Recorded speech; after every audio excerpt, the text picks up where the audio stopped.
Hello, and welcome back to another episode of Reeltv. On our show, we report and discuss the latest movie news, as well as bring you the scoop from behind the scenes in Hollywood. I'm your host, Adam Murray. And I'm also your host, Connor Smith. Today we'll be discussing the Hunger Games and sort of Catching Fire is coming out next week. Mm-hmm. So the adventures of Katniss and Peeta will be further expanded upon. I mean, if you've already read the books, then you know yeah, what's we're probably going to spoil a lot of things, I guess. So just a fair warning. So just close your ears. I mean, you can just look at us. I mean, that's something you could do. But if you're watching it on YouTube, I'm sure there are plenty of cat videos in your sidebar to watch. But so, what did you read the first book? Mm-hmm. I read all three of them. Okay, I read them too. And I saw the first movie. So, what did you think of comparison? Like, not what's better, oh my God, but like, I thought the first book, the first movie was a great, one of the best adaptations of a book that I've ever seen. I remember I watched it, I came out, I was like, wow, that was really good. Just because I think they got the tone right, I think they got, maybe the way the camera was set up, maybe could have been a little different for me, but I think they brought out the emotions well from the book, because the book itself isn't really a very, extremely, complex narrative. Deep or anything. Yeah. So I think people criticizing it because of the narrative, it's kind of like, it was the same thing as the book. But they changed one or two things, but I think this one is supposed to be a little better than the first one, so I'm excited to see it. Yeah, I think when I first heard of the book, I thought it was just a battle royale ripoff. Mm-hmm. Like, to be honest, that's basically like kids on an island killing each other, like Hunger Games. But I think I loved the first book, and I think the movie, like you said, is a fantastic adaptation because my friends hated it, and I was like, I don't know why you guys hated it, but the thing is that when you adapt a book, there is so much that goes into it. Mm-hmm. Just there's not really budget restraints with a movie like The Hunger Games, but it's just the fact that they have to take so much and cram it into 2 hours. And you can't really go creatively. You can't really extend the creativeness of it because it's already already written pretty much. And people are like, oh well, they didn't have this one part. I was like, but it doesn't really need to be there to carry the story almost. Exactly. And I mean, some people don't. I guess you and I probably go in with an open mind about it. That's how I usually go in, especially with movie adaptations from books. Mm-hmm. You go in with an open mind and you look at it as a movie standpoint, and then you kind of go back and you look at it. That's exactly how I look at it. That's how To Kill a Mockingbird, I think, is the best book. I think that's movie book adaptation. It's one of my. It's my favorite book, so maybe that's why. I think that's one of the greatest movies of all time. Yeah, that's a fantastic movie. Oh, jeez. But yeah, I loved the movie, and I think that the casting is really what brought it up, specifically Jennifer Lawrence, because I'm A, kind of in love with her. And, I am in love with her. So. And B, I just think that she gets the meekness and quietness she gets her, Katniss right. But she gets the tough side of her too. Yeah. And I love just. She's a pretty face, but also a strong body, and I think that's what Katniss needs. She's a hot that Veronica Vaughn. Billy Madison reference. But, so, what do you want the new movie to be like? What are you hoping for? That's a great answer. Well, I think because the second book, when I read it, the beginning part I was kind of bored with, because it introduces the whole District 13 idea. If I remember correctly, it was a couple years since I've seen it. But then something in the middle happened. Should I spoil it? Nah, I won't spoil it for you guys. But something in the middle happens, and it hooked me, and I zoomed through the second part, and it got me because it reminded me of a lot of the elements of the first story of the first book of the trilogy, and I think the second one's very good. It's probably I liked it better than the first one, but. So did I. I read it in 3 days, which for me is nothing, because I'm not a fast reader. So the fact that I was ooh, I really enjoyed this one. And I do agree Why do I picture you just go, ooh, yeah, ooh. I would take the book everywhere with me. I would just walk with it and read it all the time. But it's easy to read too, which is the nice thing. Yeah, it's not a very long book. But I just thought that I was so invigorated by both. I loved the beginning. I just thought it really maybe just because I was just a little bored. I don't know. Yeah, I thought the scope of it was sort of just her. It was a good introduction to what was coming. Yeah, it was just her and the games in the first one and her small district. Yeah. But it really expanded upon that by adding the president and it was definitely good. The rebellion and all that. And then of course the second half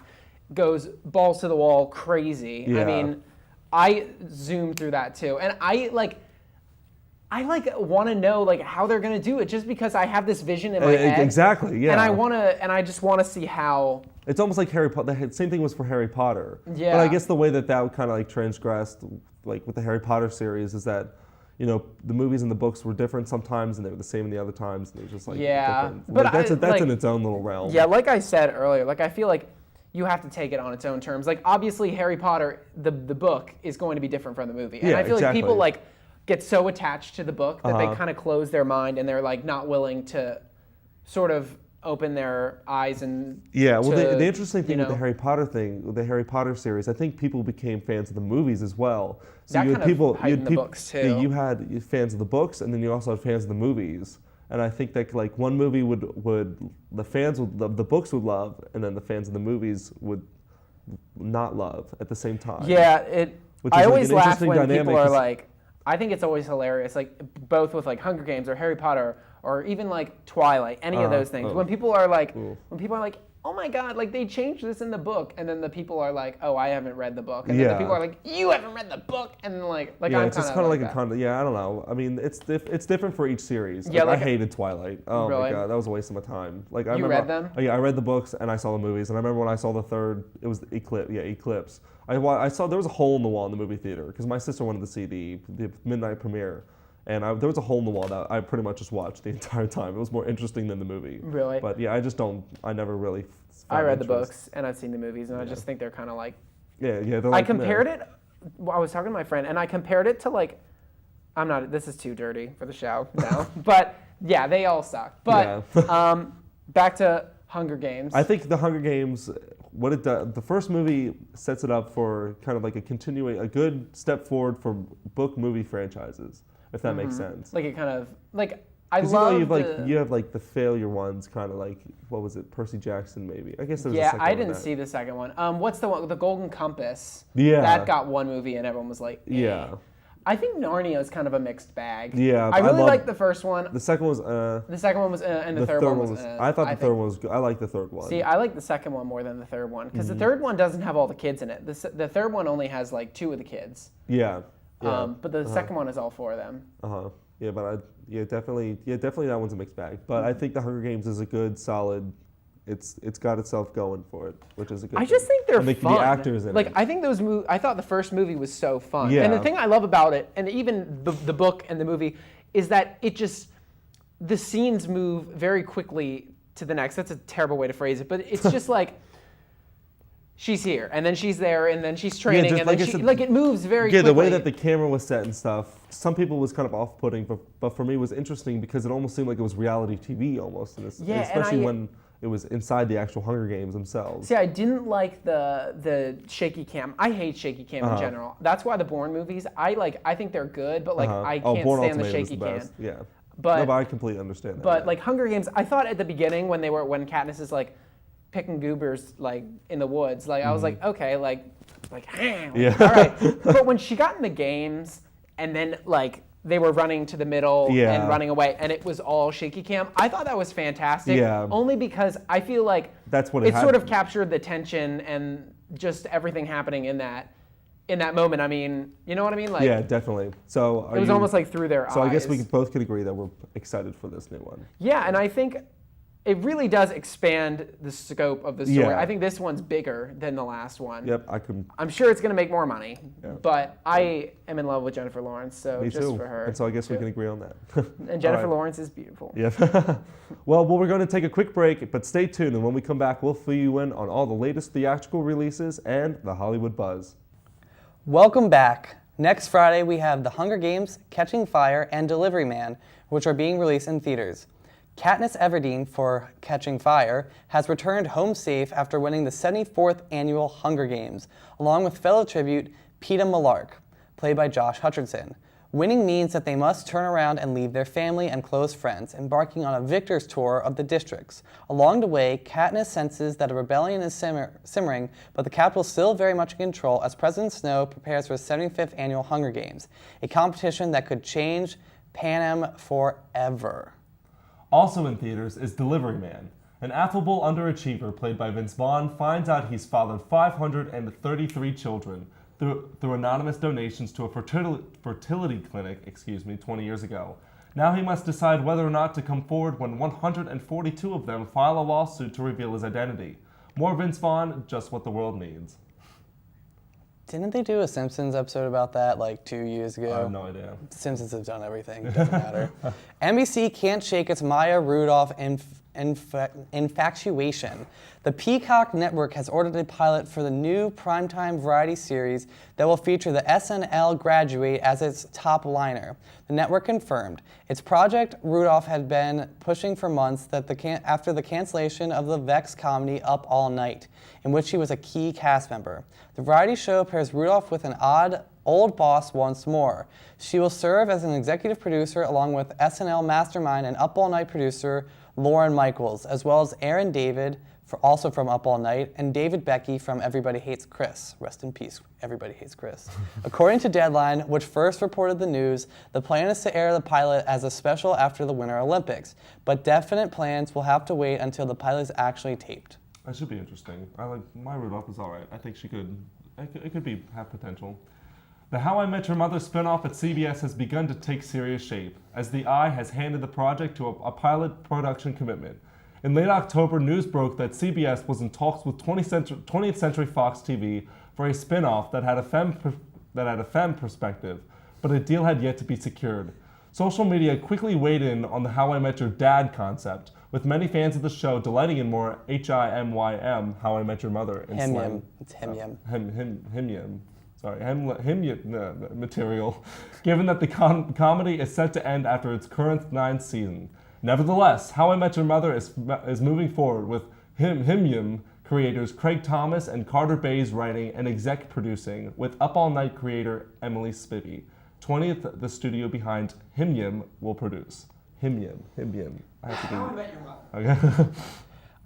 They need to just end the show, let it go right off into the sunset, just rest the characters.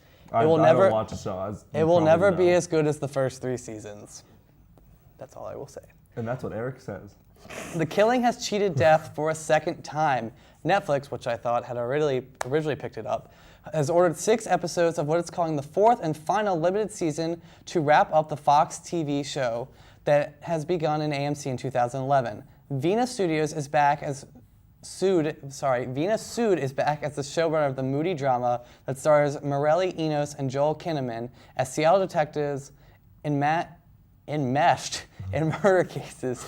The U.S. adaptation is based on the Danish Skin Forbrydelsen Killing was canceled by AMC in 2012 after 2 seasons, only to be revived when Netflix teamed with the cabler in a shared window pact.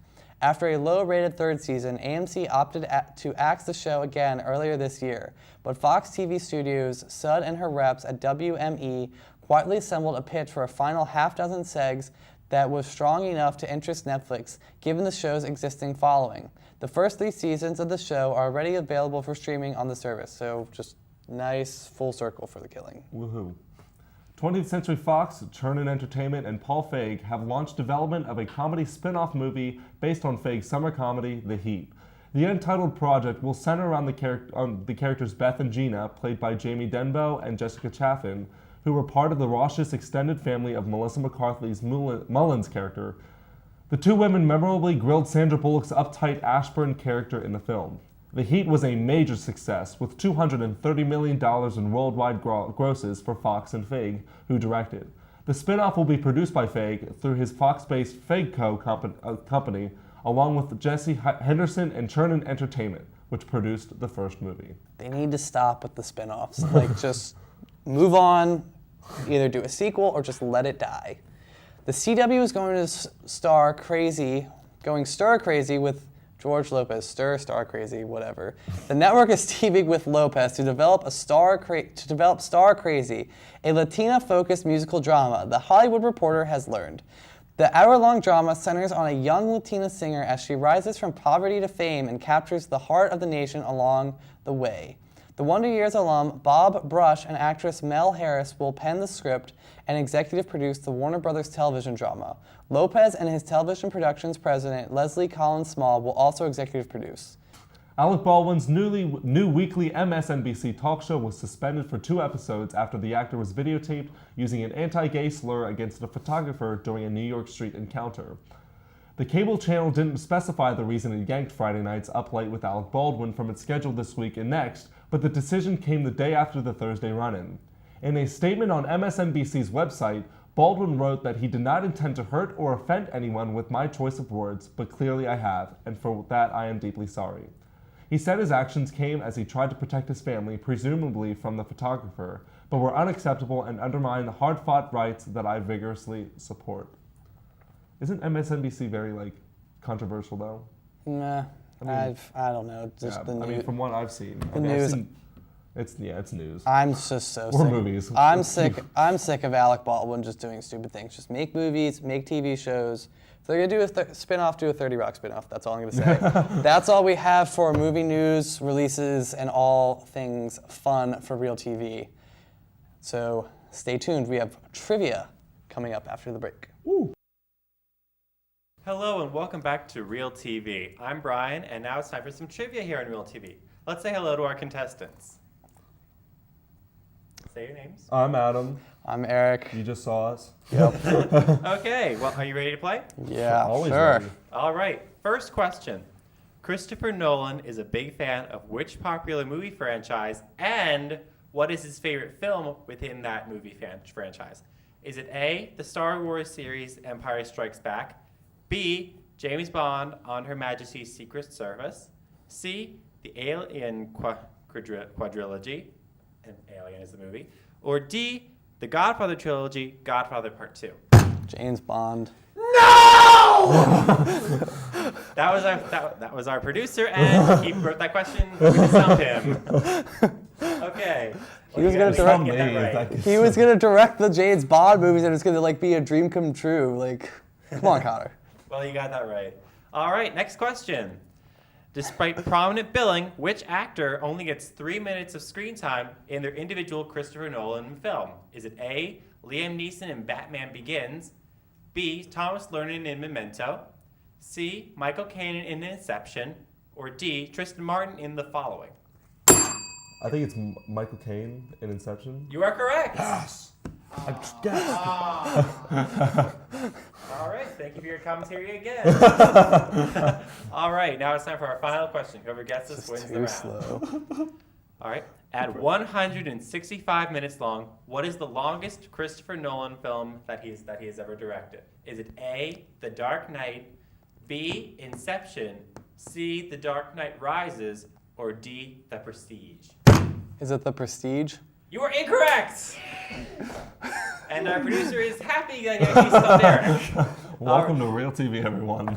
All right, what is your guess? I'm going to say The Dark Knight Rises. You are correct! Yes! You win! I love that movie, so thank you, Christopher Nolan. Viewers, there's a story behind trivia. Last week, Eric got all the questions right, and I had to stump him. I don't know what camera to look at. Sorry. Oh, well, I had to stump Eric because I think he cheated. I know he didn't cheat, but this is just for fun. Christopher Nolan is his favorite director, so I figured, why not just pick the weirdest things? So yeah, trivia today. And it'll get harder because, yeah, it's going to be crazy. Trivia. You have to stump me next. Tune in next time, yeah. Connor, my hat is off to you. My hat is off That's to the you. first time your hat has ever I off. know. And Eric lost. Yep, Eric did lose. But good try though, Eric. And congratulations, Adam. Thank you. Hi, welcome back to Real TV. I'm Rachel Hine, And I'm Adam Murray. and today we're going to be discussing a movie Adam saw called The Lone Survivor with Mark Wahlberg. Yep, I saw it a couple weeks ago, and it was down at the State Theater, which is downtown in State College. And like you said, it stars Mark Wahlberg, Eric Bana, trying to think who else, Taylor Kitsch, and some other actors that some people would probably know that I can't think of at the top of my head. They play. It's a true story, based on a true story they play 5 Navy SEAL officers who go to Afghanistan, I believe, and it's to go on like a secret mission, and then they go and something goes wrong, and then obviously Mark Wahlberg's the lone survivor at the end, so something happens to all the other ones. But yeah, that's pretty much the basic plot line of the movie. And You then at the end, liked I loved it. I thought Mark Wahlberg befriends an Afghani who kind of helps him out, and then so on and Okay. so forth. But I thought it was interesting because I didn't know anything about it going in. You know, it's one of those like advanced Right. screenings. One of the characters actually was a Penn State alum, which is why I believe that Oh, they actually really? came here to screen That's it. why they were doing this. Screening. Yeah, and it definitely is one of the most raw. Like it's a very raw war movie. You know, kind of like in the same way Saving Private Ryan was Right. when it came out. I still think The Hurt Locker is one of the best war movies I've ever seen. But this one, because that was more realistic. But this one, stylistically, I think it definitely one of the best that I've seen in the past couple, just within the past couple of years. I thought Mark Wahlberg definitely was one of his best movies. You know, definitely you could tell that he worked hard for it. You know, he got into character. I could see a best actor nod, but that could just be me. You think and it's worthy? I think definitely. I mean, I think he even just something controversial that he just said. It wasn't really controversial, but he said something at the AFI festival where it's like actors don't know anything about like army people, and I think he's right Really? in a certain sense, but I mean, Yeah. hey, to his their own opinion. Yeah. But definitely it is something that it comes out January 10th was what I was told, and definitely go out and see it. I'm definitely going to see it again. You know, it's very powerful, very emotional, especially at the end. You know, just I don't want to spoil anything for you, but definitely. Is it the type of movie you want to see alone, or? You know, I definitely see, especially if you're guys, go see with your guy friends. You know, it's a war movie, so some of the women probably won't find it as interesting as some of the guys, but there definitely are. It's definitely could be for everyone, especially if you want to know like just a nice good war story. You know, and unfortunately, it doesn't end up planning to be what it was like a happy ending or anything, but Right. it's definitely one of the best ones that I've seen this year. Maybe because I saw an Good. advanced screening and it was free, but You recommend it? yep. Thanks, Yeah. Universal. Yeah.